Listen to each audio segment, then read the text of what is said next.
There is a box in every crafter's home that is filled with old, unfinished projects and stuff you thrifted in the hopes of upcycling. That becomes abandoned. That becomes forgotten.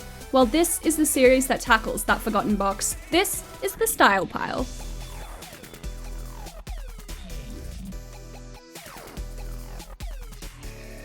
This is an item that's only been in the Style Pile box for a couple of weeks now. It is a size medium men's shirt. Lucci recently took a load of his shirts to the thrift store, but me, being the hoarder that I am, saved the ones with nice fabrics to turn into cute clothes for myself. So I wanted to turn this gingham shirt into a two-piece skirt and crop top set. First, I laid the shirt down onto my cutting mat and then I removed the sleeves, and I'm going to save that sleeve fabric for later.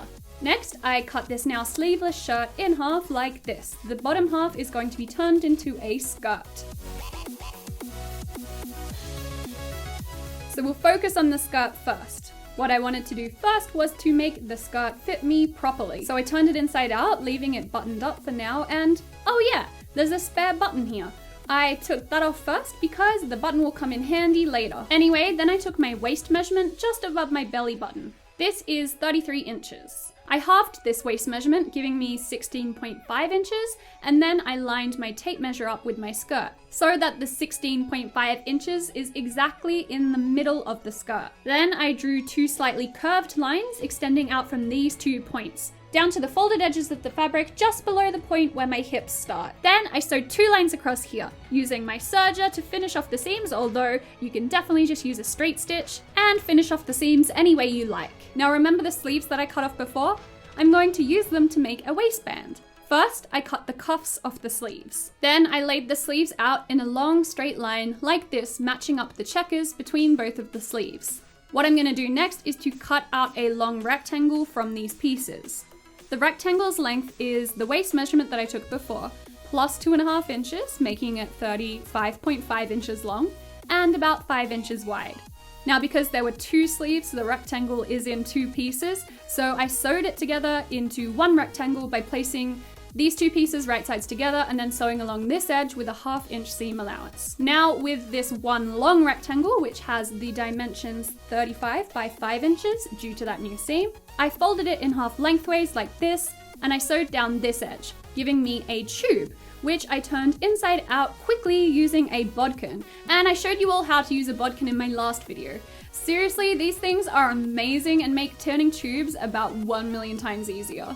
Next, I ironed the waistband, unbuttoned and laid flat the now fitted skirt, and then I placed the waistband down onto the waistline of the skirt, right sides together, and I sewed it onto the skirt like this. The waistband ends extend a little bit further than the edges of the skirt, so to finish them off, I folded them over once, then twice, so that the edge is in line with the rest of the skirt, and then I sewed over the top to hold it in place. The next thing I had to do was to add extra buttons up the top and the bottom of the skirt. So I got one of the buttons from that tag from before, I put it down onto the waistband, lining it up with the other buttons, and then I hand sewed it on using a needle and thread. The other button, I cut off one of the sleeve cuffs and I attached that down at the bottom of the skirt. To make buttonholes for these buttons, first I figured out where the buttonhole would go, so directly on top of the button when it's closed and also in line with the other buttonholes. Then I used the buttonhole foot on my sewing machine. As you can see here, the machine's feed dogs are getting a little bit stuck, so I'm kind of pulling it through with my hand. If your machine is healthy, that shouldn't happen. I don't know why it's happening, but anyway, I still managed to make a buttonhole and it looks like this, which I then opened up using a small sharp pair of scissors. So the skirt is now done. The other half of the shirt I'm going to be turning into a cute crop top with ties. I unbuttoned the top and I laid it out flat, and then I cut straight up both the side seams and the shoulder seams, but I made sure not to cut through the collar. This gives me separate front and back pieces to work with. First, I decided to cut straight down the front here, and then I was like, why did I do that? That's not anything. I've ruined my shirt now. So in an attempt to fix it, I sewed the cut off pieces back on. So don't follow that part if you're trying to follow this tutorial.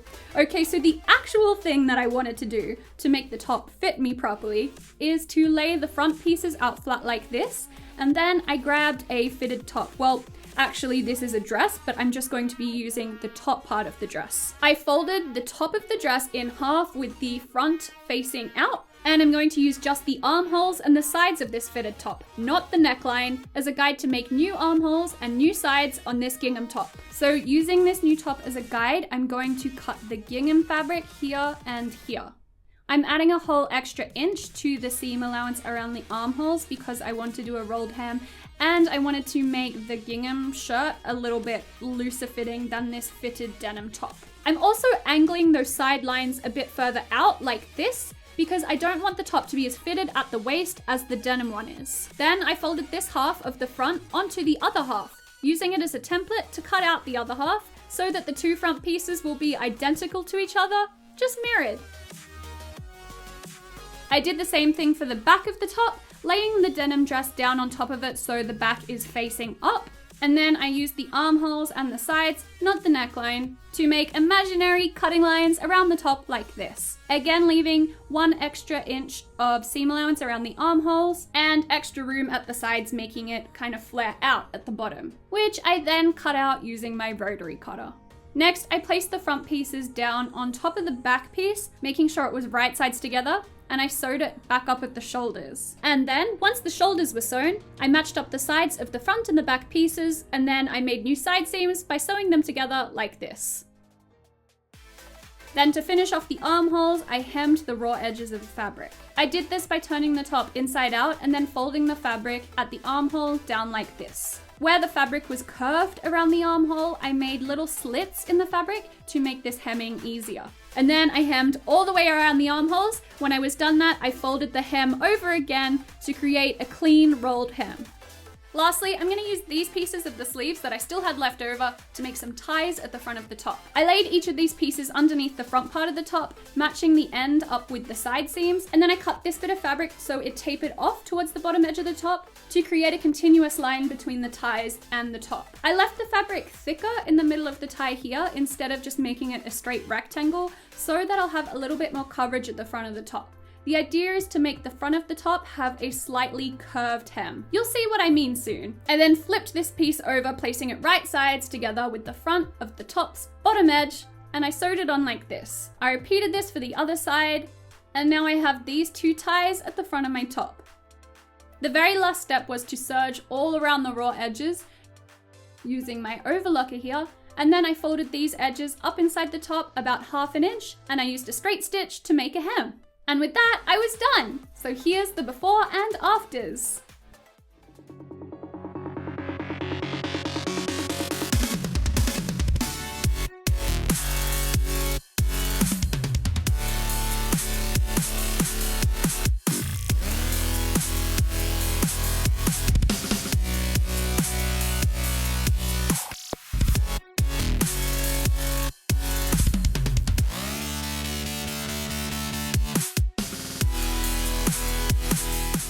I think this new outfit has a very cute, flirty, summery vibe, and it's absolutely perfect for the end of summer here in Sydney. I also think that it has quite a vintage feel and looks pretty cute when paired with red lipstick and some dramatic cat eye eyeliner.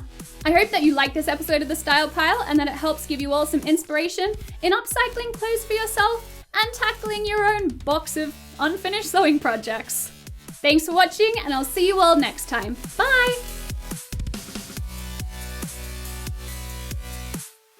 Thank you to all of my supporters on Patreon for making these videos possible. To become my Patreon supporter, go to patreon.com/Annika Victoria.